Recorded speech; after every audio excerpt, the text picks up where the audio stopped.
রে তুই এখানে, সে কোথায়? না মানে ইয়ে। হ্যাঁ বলো, ও কোথায়? এই তো আমি। কি রে ছোট মিয়া, এতক্ষণ কোথায় ছিলি? বলছি বড় মিয়া, আমাকে মারার জন্য তুমি ওদেরকে 1000 টাকা দিয়েছিলে, কিন্তু আমার হাত থেকে বাঁচার জন্য ওরা আমাকে 2000 টাকা দিয়ে গেছে, এবং টাকাটা দিয়েই ওরা জান নিয়ে পালিয়ে গেছে। কি বুঝলে ম্যাডাম?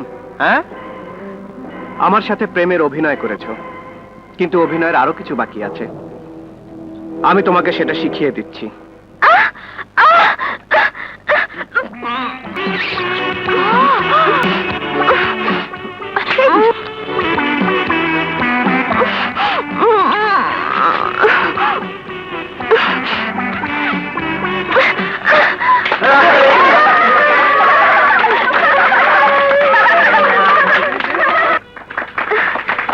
তুমি যদি আমার সাথে এমন করতে পারো তাহলে আমিও পারবো।